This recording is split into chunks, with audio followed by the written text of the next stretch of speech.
반갑습니다.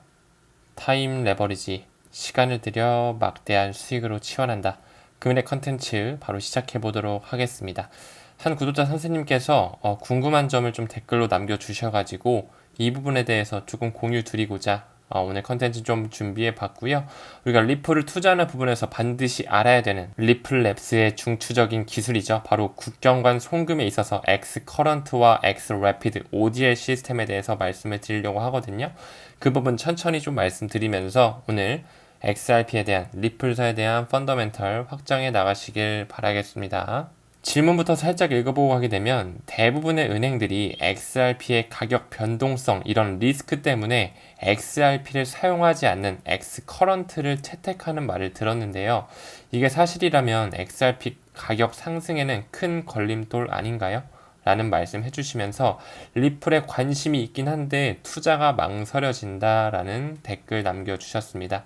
그럼 천천히 컨텐츠 진행하면서 수수께끼 풀어나가도록 하겠습니다. 일단 오늘 중점적으로 볼 것은 이 두 가지입니다. X커런트와 X래피드 이 부분에 대해서 말씀을 드릴 거고 둘 다 어떤 은행 간 송금이라든지 지급 결제 시스템에서 필요한 블록체인 네트워크를 기반으로 한 송금 솔루션 국경 간 결제 솔루션이다라는 점을 알아주시고요. 일단 엑스커런트부터 좀 보면 은행 간 송금 시스템이고 리플 네트워크를 사용하는 겁니다. 리플 네트워크, 블록체인 기반의 리플 네트워크 그 중에서도 ILP, 인터레저 프로토콜을 사용하면서 자금 이체를 하는 게 바로 엑스커런트다. 여기서 중요한 점 XRP를 쓰지 않는다. 사용하지 않는다. 엑스커런트가 실질적으로 사용한다고 해서 XRP에 직접적으로 좋은 건 아니다라는 부분, XRP를 실제적으로 사용하지 않기 때문이겠죠. 그에 반해 X래피드, 지금은 ODL로 다시 리브랜딩이 되어서 이름이 바뀌었죠. ODL도 역시나 마찬가지로 송금 시스템, 지급 결제 시스템이고요. 유동성이 충분하지 않은 시장에 환전으로 사용된다라는 부분에서 실질적으로 XRP를 수수료로 쓴다. 국경 간 결제에 있어서 브릿지 통화로 쓴다라는 거죠. XRP를 사용한다라는 부분에 있어서 X커런트와 X래피드는 확연히 차이가 나고요. X커런트는 XRP를 사용하지 않는다라는 부분 반드시 인지해 주셔야 됩니다. 좀 더 크게 봤을 때는 세 가지 송금 솔루션이 있습니다. X커런트와 X래피드 그리고 X비아까지 있는데요. X비아는 제가 간단하게 좀 설명을 드리자면 여기에는 API라는 개념이 들어가거든요. API라는 개념은 뭐냐면 어플리케이션 프로그래밍 인터페이스라고 해가지고 XBR을 통해서 API 솔루션으로 제공이 됨으로써 이런 지불을 원하는 이런 샌드 글로벌 페이먼트, 지불을 원하는 회사, 그런 핀테크 회사, 결제 제공업체 그런 핀테크 기업의 결제 시스템을 위한 하나의 플랫폼이라고 봐주시면 될 것 같습니다. 이 부분에는 표준 API 솔루션이 제공이 됨으로써 신속하게 비즈니스를 확장하고 서비스를 차별화하면서 고객이 보유한 요구사항을 해결하도록 만든 하나의 리플사의 솔루션이다 라는 부분, 아마존이라든지 구글 그런 핀테크 회사들이 결제 시스템을 혁신적으로 바꿀 수 있게 하는 리플사가 도입한 새로운 API 솔루션이다 라고 봐주시면 될 것 같고요. 오늘은 이 X커런트와 X래피드에 대해서 집중적으로 다뤄보도록 하겠습니다. 우선 그 전에 우리가 알아야 될 것, 스위프트의 개념부터 좀 알아야겠죠. 스위프트 같은 경우는 국제송금 통신협회로서 기술회사가 아닌 비영리 법인이고요. 단지 은행에 필요한 지불 기술을 제공하는 조직이라는 부분 알아주시고 각 은행마다 그렇기 때문에 이 스위프트 코드가 존재합니다. 모든 은행에 스위프트 코드가 존재한다라는 부분. 그렇기 때문에 스위프트를 네이버에 치더라도 Society for Worldwide Interbank Financial Telecommunication으로 이런 은행끼리의 상호작용, 송금 업무를 하기 위한 하나의 통신협회이다. 비영리 법인이고요. 세계 200여 국가와 11,000여 개의 금융회사가 돈을 지급하거나 무역대금을 결제하는 데 활용되는 그런 전체적인 파이프라인을 스위프트라고 한다라는 부분 잘 알고 계셔 주세요. 각 은행마다 스위프트 코드가 있다라고도 말씀을 드렸습니다. 그렇기 때문에 우리가 현재 살아가고 있는 시대는 스위프트 1.0의 시대라고 말씀을 드렸고 제가 이전 영상에서 한국의 우리은행에서 미국의 제 친구에게 돈을 보내는 그런 시뮬레이션을 언급드리면서 ODL에 대해서 설명을 드렸죠. 영상을 못 보신 부분은 오른쪽 상단에 제가 카드를 끼워 놓을 테니까 한번 참고해 주시면 좋을 것 같고요. 우선 스위프트 1.0에 대해서 비효율적인 부분 다시 한번 좀 말씀을 드리자면 예치금적인 부분, 유동성을 저하한다라고 말씀을 드렸어요. 이 부분 잠깐 해석을 하게 되면 우리나라 은행이 JP모건 체이스라는 은행을 믿을 수 있게끔, 그리고 또 마찬가지로 이런 미국 은행이 한국에 있는 우리은행, 신한은행, 국민은행을 믿을 수 있게끔 서로 어느 정도 믿을 수 있는 그런 예치금을 묻어두는 게 바로 이 노스트로와 보스트로라는 그런 계좌거든요. 우리나라 같은 경우는 미국 은행의 신뢰를 얻기 위해 달러를 예치해 둘 것이고, 미국 은행도 마찬가지로 우리나라의 신뢰를 얻기 위해 원화를 어느 정도 예치해 두겠죠. 근데 과연 지금 우리나라와 한국과 미국을 예시로 들었지만 세계 각 통화들이 얼마나 많아요. 그쵸? 지금 미국 달러, 우리가 아는 위안화라든지 루피, 일본의 엔화, 유로화, 파운드화 이런 것만 있으면 좋겠지만 세계에는 정말 다양한 통화들이 있다. 몇 개의 통화들이 있을까요? 156종류의 세계 통화가 있더라 라는 부분에 있어서 예치금으로만 지금 엄청난 유동성이 저하되고 있다. 지금 예치금으로만 묻어둔 돈이 2경에서 3경원에 육박한다는 점이 굉장히 스위프트 1.0의 안 좋은 국면이었다. 두 번째, 굉장히 많은 중개은행과 환전은행들을 거쳐서 진행되는 단방향 메시징 시스템이기 때문에 너무나 느리고 복잡하고 수수료가 비싸다라고 말씀을 드렸고, 또 은행마다 장부가 있다라고 말씀을 드렸어요. 이 부분에 대해서 언급을 드리자면 은행은 매 주기마다 이렇게 지급 청산 결제 방식을 하게 됩니다. 이 부분에 대해서 어떤 부분이냐, 지금 현재 제가 우리은행에 어플을 켰을 때 미국 JP모건 체이스 은행에 송금을 하면 30분 내로 들어갑니다. 여기 지금 우리은행 어플 제가 캡처해서 가져온 거고요. 지금 제가 쓰는 우리은행에서 JP모건 체이스로 돈을 보내면 금방 간다. 여기에서 또 뱅크 오브 아메리카도 보이고, 그쵸? 영국 최대은행 HSBC도 보이고, BNP 파리바, 도이치은행, 여기서 보니까 되게 좀 새롭네요. 근데 그런 부분에 있어서 이렇게 오래 걸린다면서요. 근데 왜 어플을 쓰면 30분 만에 가는 거죠? 왜 어플을 쓰면 이렇게 바로 JP모건 체이스 보이면서 갈 수 있는 거죠.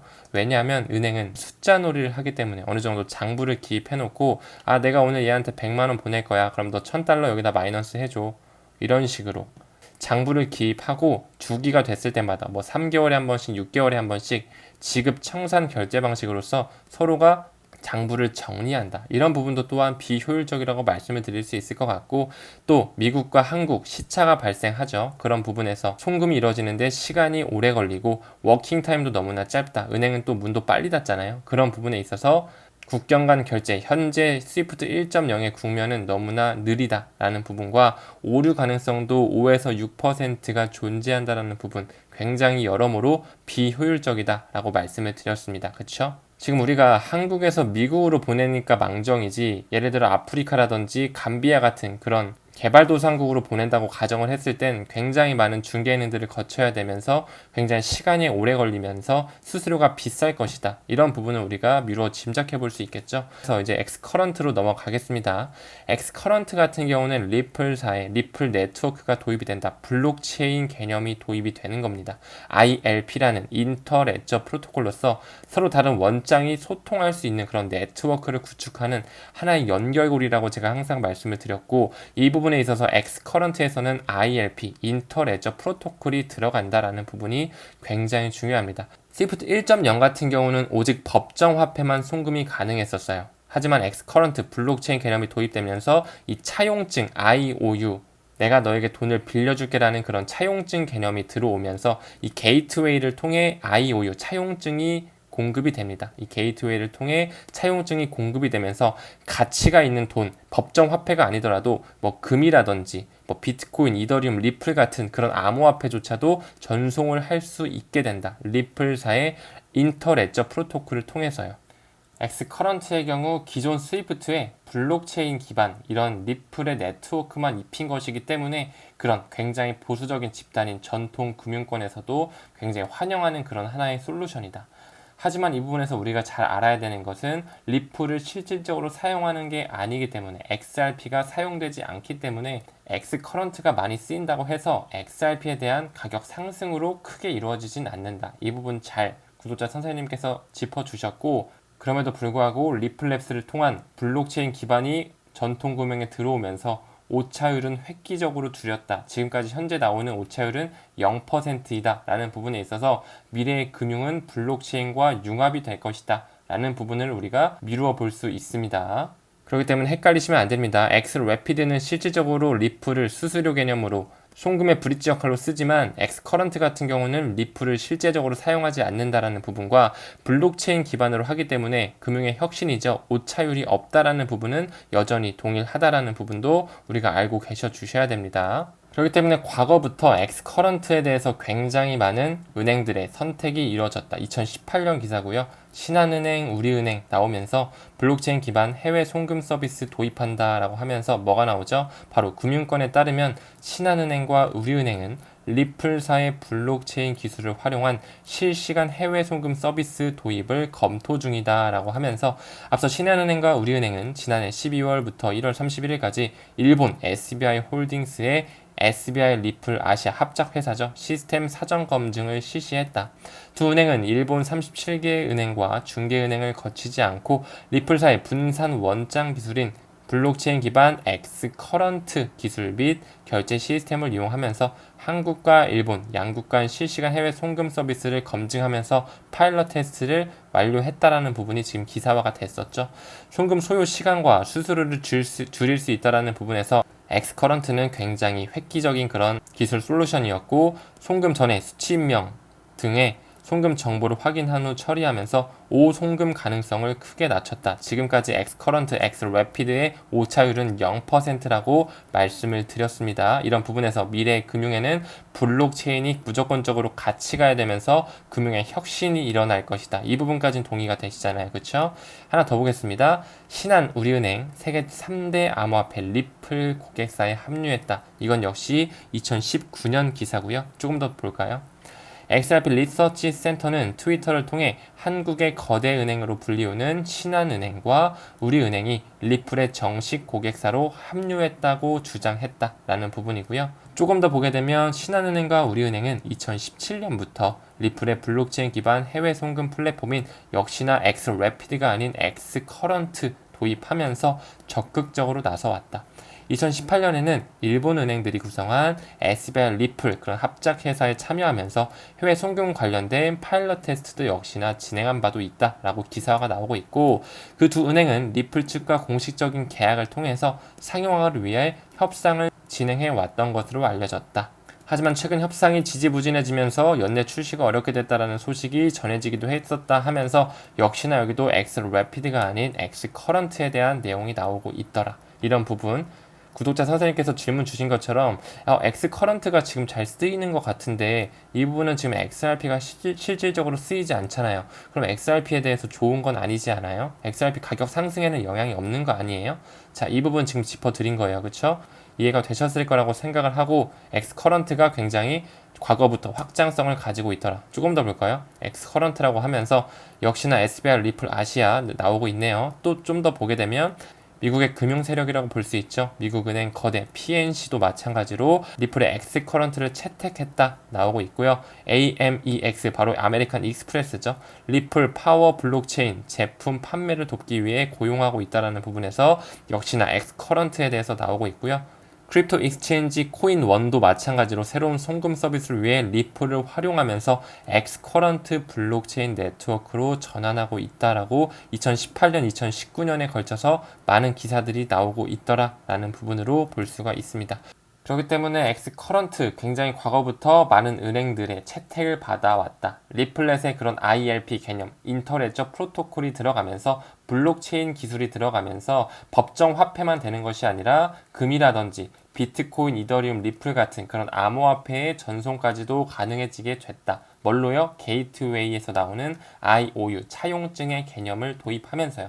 여기서 중요한 것 엑스커런트는 XRP를 실질적으로 사용하는 것이 아니다 라는 부분 너무나 중요하고요. 또 엑스커런트 같은 경우는 기존 스위프트에 블록체인만 도입한 거기 때문에 전통 금융 그런 트레디셔널 파이낸셜의 틀을 거의 많이 벗어나지 않는다라는 부분에서 굉장히 많은 사랑을 받아왔죠. 방금 언급드렸던 것처럼 법정화폐뿐만 아니라 가치가 있는 모든 것들을 이런 IOU를 통해서 전송할 수 있다.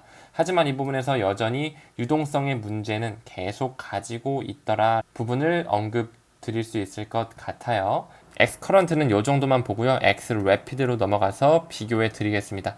엑스래피드 ODL이라고 리브랜딩이 되면서 온 디맨드 리퀴디티죠. 이 부분에 있어서 송금 통합 브릿지로 실질적으로 XRP를 사용했다라는 부분입니다. 그렇죠? XRP를 실질적으로 쓰면서 이 부분에는 리플 컨센서스 레저가 쓰이면서 AMM 자동화 마켓 메이커로서 리플을 국경 간 송금에 실질적으로 쓴다라는 부분이 핵심이겠죠. 이 부분에 있어서도 역시나 XRP를 쓰기 때문에 수수료가 굉장히 싸고요. 트랜잭션 5초 이내로 일어나죠. 굉장히 빠르고 블록체인 기술이라 정확하다라는 부분으로 말씀드릴 수 있습니다. 그럼 다시 본론으로 들어가서 엑스커런트를 지금 계속적으로 채택을 하고 있잖아요. 리플 은행권들은 별로 굳이 쓰고 싶지 않을 것 같은데 왜? XRP 가격이 변동되니까 지금 얼마 전까지만 해도 1,100원까지 약식 판결을 하면서 올랐다가 지금은 800원인데 은행 입장에서는 굳이 이런 리스크를 감내할 필요가 없지 않아요? 맞는 추측이고 맞는 말씀이십니다. 맞아요. 그럼 과연 여기서 우리가 짚어가야겠죠? 과연 미래에는 은행들이 XRP를 실질적으로 보유하면서 ODL 서비스를 채용할까? 이 질문에 대해서 제 대답은 뭐냐? Yes입니다. 이 부분에 대해서 제가 왜 그렇게 생각하는지 말씀을 드릴게요. 좋아요. 엑스커런트, 리플의 블록체인 기술이 들어가면서 인터레저 프로토콜을 통해 게이트웨이에서 나오는 IOU, 차용증의 개념으로 굉장히 빠르게 이루어진다. 스위프트 1.0에 비해 속도가 굉장히 빠르고 수수료도 나름 쌉니다. 물론 ODL보다는 수수료가 비싸지만 스위프트 1.0에 비해서는 싸다라는 부분에 굉장히 장점을 가지고 있죠. 하지만 엑스커런트로 감당하지 못하는 한 가지 문제점이 있습니다. 바로 뭐라고요? 스위프트 1.0이 가지고 있는 이 예치금, 유동성 저하적인 부분에서는 여전히 엑스커런트도 이 예치금 2경원, 3경원 자고 있는 돈이 여전히 존재한다. 그렇기 때문에 엑스커런트 같은 경우는 기존 스위프트와 굉장히 유사한 방식이고 전통 금융의 틀을 많이는 벗어나지 않기 때문에 지금 현재 모든 은행권들이 굉장히 좋아하는 그런 솔루션이다. 하지만 법정 화폐뿐만 아니라 가치가 있는 모든 것들을 전송할 수 있죠. 이런 부분에 있어서 유동성은 여전히 해치고 있다는 부분. 게이트웨이를 통해서 IOU라는 차용증 개념이 나와서 굉장히 리플 네트워크, 블록체인 기반으로 빠르게 운송할 수는 있지만 여전히 잠자고 있는 돈은 존재하게 되는 그런 시스템이라는 거죠. 디지털 세상에서는 국경 간 결제에 있어서 법정 화폐뿐만 아니라 굉장히 많은 토큰들과 CBDC, 스테이블 코인 등이 전송이 되겠죠. 그런 부분에서 더 큰 시장 규모가 다가올 것이다. 지금 현재 스위프트 1.0의 규모는 156조 달러에 그치지만 미래 디지털 세상에서의 스위프트 규모는 리플사가 짐작하는 스위프트 2.0의 규모는 약 250조 달러이다. 법정 화폐뿐만 아니라 많은 비트코인이라든지 CBDC, 스테이블 코인, 제도권 수용이 일어나게 되면 굉장히 많은 유동성 저하가 일어날 것이다. 그렇기 때문에 이 ODL 시스템이 왜 미래에 채택이 될 수밖에 없냐라는 부분에 이런 노스트로 계좌, 보스트로 계좌, 그런 예치금 계좌가 필요하지 않는다는 점에서 굉장히 큰 의의를 갖는다라고 말씀을 드릴 수 있을 것 같아요. 그리고 속도적인 측면에서만 봐도 스위프트 1.0 같은 경우는 단방향 메시징 시스템 굉장히 느리고 복잡했죠. 하지만 엑스커런트 같은 경우는 블록체인 기술, 리플 네트워크가 도입되면서 XRP가 직접 가는 건 아니지만 양방향 메시징 시스템으로서 스위프트 1.0보다는 꽤 빠른 속도로 송금이 진행된다. 그 부분에 있어서 ODL 같은 경우는 XRP를 실질적으로 보내는 것이기 때문에 트랜잭션 속도는 3초에서 5초 이내면 끝나버린다는 말씀 드리면서 스위프트 1.0이 무궁화호고 엑스커런트가 세마루라면 이 ODL 시스템은 KTX라고 비유를 드릴 수 있을 것 같네요. 그 부분에 있어서 XRP는 우리가 잘 알고 있듯이 굉장히 싼 수수료를 가지고 있다는 부분, 트랜잭션이 굉장히 빠르다라는 부분에서 국경 간 송금을 하기 위해 나왔다라는 부분도 당연히 알고 계실 겁니다. 그렇기 때문에 리플 네트워크는 하루가 지나 굉장히 빠르게 많은 영역을 확대하고 있다. 2017년부터 100개 이상의 금융기관으로 성장한다라고 하면서 블록체인의 혁신을 가져왔고요. 더 나아가서 2년 뒤인 2019년에는 전 세계 200명 돌파하면서 2018년에 약 100개의 금융기관이 리플넷에 가입했으며 현재 매주 2명, 때로는 3명의 신규 고객을 확보하고 있다. 그런 부분으로 또 아티클이 나왔었고 또한 작년에 실시간 결제를 보내는 고객이 350% 증가했으며 더 많은 고객이 주문형 유동성을 위해 스위치를 켜고 XRP를 활용하는 것을 보기 시작했다. 슬슬 ODL에도 불씨가 켜졌다 라고 얘기하고 있죠. 브래드 갈링하우스가 얘기했네요. 결국 우리의 목표는 고객이 전 세계 어디에 있든 우수하고 효율적인 국경 간 결제를 경험하도록 제공할 수 있는 것이 본인의 목표다라고 하면서 리플렛은 현재 6개 대륙과 40개 이상의 국가에서 운영되고 있다고 하면서 2019년에 이렇게 리플 공식 홈페이지 인사이트에 게재가 됐었습니다.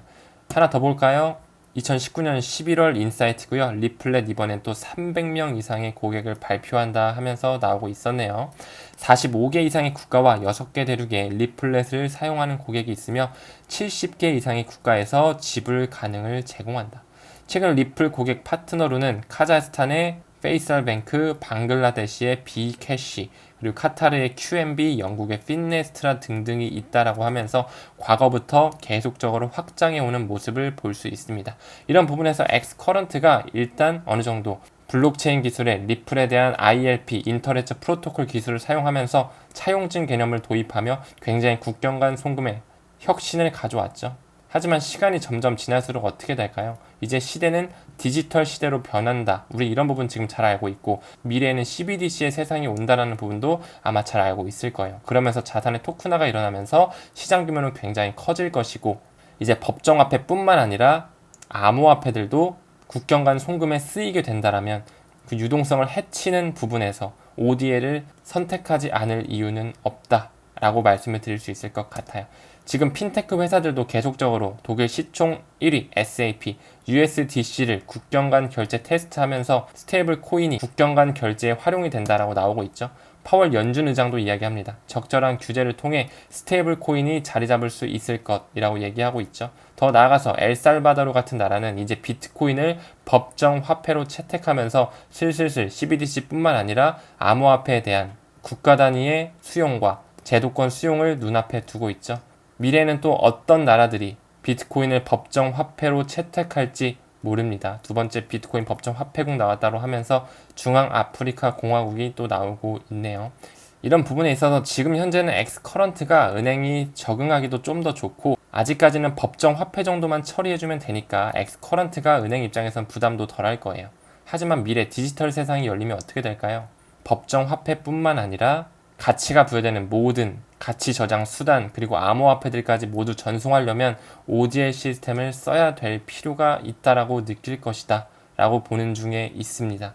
왜? 지금 현재 법정 화폐로만 해도 156개에 달하면서 잠자고 있는 돈이 2경, 3경 원에 다다르는데 과연 디지털 세상이 오게 되면 스위프트 규모는 얼마나 더 커지고 이 유동성은 얼마나 많이 해치게 될까요? 이런 부분에 있어서 ODL, 예치금 계좌 자체가 필요가 없다라는 부분에서 금융의 혁신을 가져올 것이며 미래의 은행들은 ODL, 리플을 국경 간 송금의 수수료로 채택하면서 새로운 금융의 혁신이 나올 것이다 라는 부분으로 볼 수가 있습니다. 그렇기 때문에 우리는 단기적으로 투자할 것이 아니라 디지털 세상, CBDC의 세상이 오는 미래를 보면서 타임 레버리지를 해야 된다 라고 좀 말씀을 드리고 싶어요. 그리고 또 한 가지 짚어드릴 게 아까 이제 구독자 선생님께서도 여쭤보신 부분인데 그럼 은행이 지금 XRP 가격이 계속 바뀌지 않냐, 가격이 좀 고정되어 있어야 되는 거 아니냐 이렇게 완전히 흔들리고 있는데 이런 부분에서 은행도 너무 큰 리스크를 안겨가야 될 텐데 은행이 과연 ODL을 채택을 할 것이냐 라는 부분에 대해서 말씀을 좀 드려보자면 이런 가격 변동에서 있어서의 위험성을 없애기 위해서 리플사는 에스크로 물량을 가지고 있죠.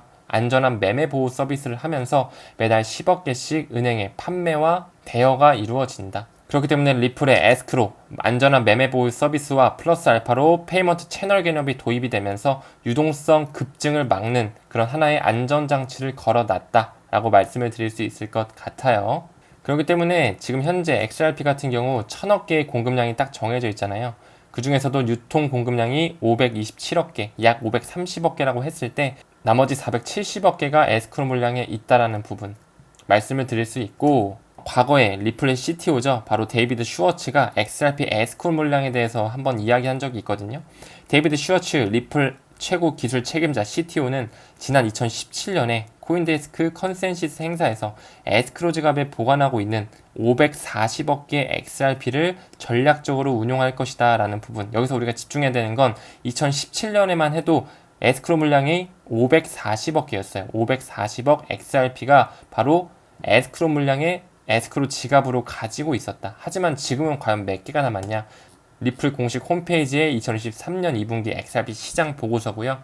2017년에 에스크로 지갑에 540억 개의 XRP가 있었다면 지금 현재는 에스크로에 따른 XRP는 419억 개 정도가 있다. 이 보고서는 최신 정보를 반영하여 2023년 8월 2일에 업데이트가 되었다고 했어요. 그쵸? 과거에는 540억 개, 550억 개 정도의 에스크로 물량이 있었는데 지금 현재는 419억 개, 약 420억 개 정도의 에스크로 물량 정도밖에 남지가 않았다. 그럼 이 차액인 120억 개는 어디 갔을까요? 바로 매달 에스크로 물량에 10억 개씩 나오면서 은행에 판매 또는 대여가 이루어지면서 실질적으로 ODA 시스템으로 소각이 됐다라는 부분으로 해석을 할 수 있겠죠. 그렇기 때문에 과거에는 이런 540억 개의 XRP가 있었지만 지금은 약 420억 개 정도의 에스크로 물량으로 많이 줄었다. 즉 ODA 솔루션을 실질적으로 사용하는 은행이라든지 비금융권 그런 결제 시스템 회사들이 ODA를 채택을 지속적으로 하고 있다라고 해석을 할 수 있겠죠. 그럼 우리가 이 부분에서 한 가지 더 질문을 하실 수 있을 거예요. 그럼 너 말대로 XRP가 계속 수수료로 쓰이면서 소각이 되면 계속적으로 XRP 가격이 올라갈 텐데 그럼 은행은 지금이야 1,000원 미만이니까 XRP가 가격이 싸서 수수료가 저렴해서 좋은 건데 미래에 가격이 올라갔을 때 은행이 이렇게 비싼 수수료를 내야 될 필요가 있을까? 오히려 그럼 가격이 올라가면 안 되는 거 아니야? 라고 말씀을 할 수 있을 거예요. 그렇죠? 이런 부분에 있어서 XRP는 드랍 단위 100만 분의 1로 쪼개질 수 있는 설계 방식을 취하고 있다 라는 부분을 우리가 다시 한번 생각해 볼 필요가 있어요. 우리가 업비트에 들어가면 항상 원화마켓으로 보기 쉽게 보잖아요. 그렇죠? 근데 여기 옆에 뭐가 보이죠? BTC 마켓, 비트코인 사토시 마켓, BTC 마켓이거든요. 여기 단위를 한번 볼까요? 0.000000 해가지고 비트코인을 사야지만 이 BTC 마켓에서 이렇게 거래가 가능합니다. 즉 다시 말해 비트코인은 1억 분의 1로 쪼개질 수 있도록 사토시 단위의 분할 방식을 가지고 있어요. 그렇기 때문에 이렇게 0.0000이 엄청 많은 사토시 마켓이 있다. 비트코인이 1억 분의 1이라면 리플은 100만 분의 1로 쪼개질 수 있는 그런 드랍 방식을 가지고 있거든요. 우리가 이런 부분을 한번 생각해 볼 필요가 있다. 미래에 자산의 토큰화가 일어나는 250조 달러의 그런 시장 규모에서 XRP가 실질적으로 수수료로 쓰인다면 굉장히 많은 소각이 일어나면서 가격 상승이 나올 것이에요. 그럼 은행들은 그 비싼 수수료를 내면서 국정 간 송금을 하게 하느냐? 그 부분에서 우리가 미루어 짐작할 수 있는 건 왜 그들이 XRP를 100만 분의 1의 단위로 쪼갤 수 있게끔 설계해놨는지에 대해서 다시 한번 생각해 볼 필요가 있겠죠. 그렇기 때문에 지금 엑스커런트가 많이 쓰인다는 부분 충분히 저도 인정을 하고 이해가 됩니다. 하지만 미래 디지털 세상이 열리면서 법정 화폐뿐만 아니라 비트코인이라든지 다양한 암호화폐들 그뿐만 아니라 가치가 있는 모든 것들이 옮겨지기 위해서는 은행들도 큰 유동성 저하를 막기 위해 ODA 시스템을 채택할 것이다 라고 말씀드릴 수가 있을 것 같아요. 그렇기 때문에 우리는 미래를 보면서 리플 투자할 가치가 있다. 다이아몬드 밑에 숨어있는 리플이다. XRP다. 라는 부분을 좀 말씀드리면서 금일 컨텐츠 마무리 짓도록 하겠습니다. 시청 대단히 감사드리고요. 항상 성투하시는 구독자 선생님들 되시길 바라겠습니다. 감사합니다. 성투합시다.